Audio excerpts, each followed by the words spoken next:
Bueno, muy buenas noches. Hoy vamos a hablar sobre el capítulo 24 de Karl Marx, la llamada acumulación originaria. Estamos compuestos por mi nombre, Gloria Andrés Minorte, y mi compañero Leiner Enrique Arrieta.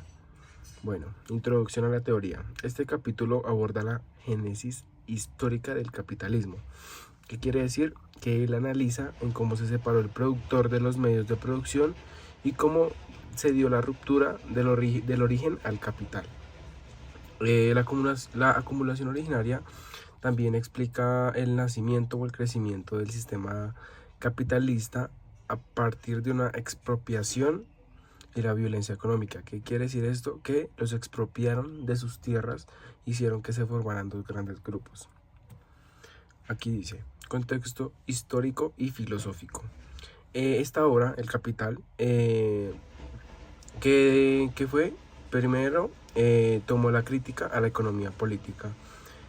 Seguido, busca revelar las leyes del modo de producción capitalista. Y la acumulación originaria representa la prehistoria del capitalismo. La definición de la acumulación originaria. Él define que la acumulación originaria como el proceso histórico de disociación entre el productor y medios de producción. Continuamos, que dice, el mito del pecado original económico. Los economistas clásicos justificaban el origen de la riqueza como resultado del esfuerzo individual. Este autor ironiza diciendo que este relato cumple la misma función que el pecado original en la religión, que es una historia moralizante para legitimar la desigualdad.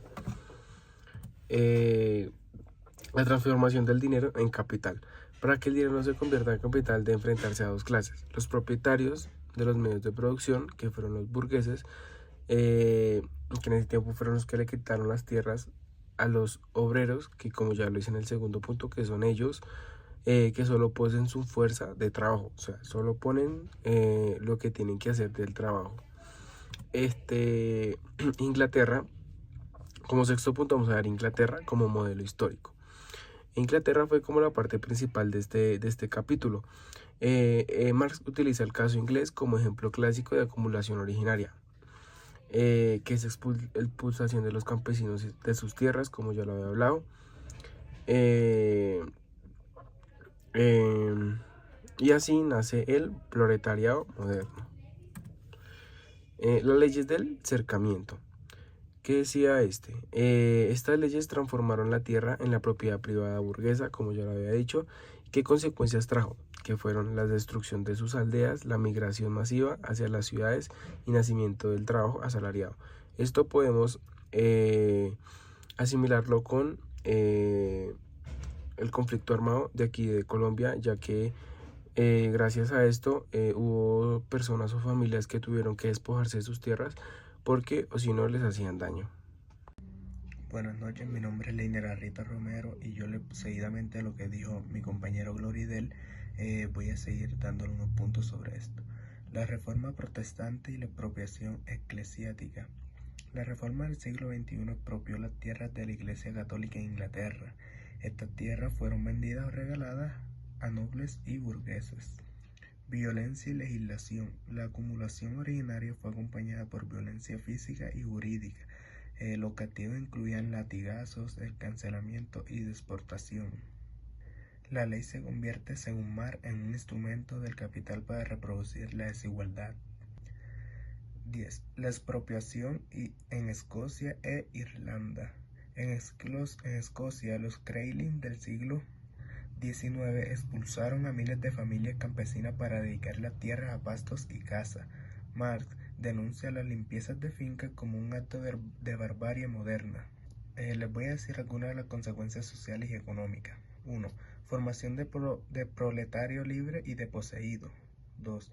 Concentración de la propiedad y surgimiento de la burguesía industrial.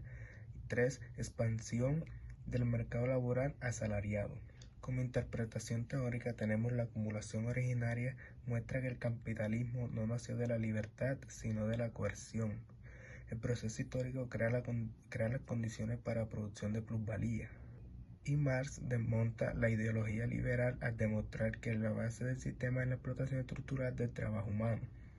Cita central de Marx: la producción capitalista, cuando ya se mueve por sus propios pies, no solo mantiene este divorcio entre el trabajador y los medios de producción, sino que la reproduce en una escala cada vez mayor. Y como conclusión crítica tenemos la acumulación originaria constituye la base histórica del capitalismo moderno. La violencia y la apropiación fueron mecanismos de clase. Marx demuestra que la riqueza capitalista se edifica sobre la pobreza del trabajador. Este proceso histórico sigue reproduciendo bajo nuevas formas en el capitalismo contemporáneo.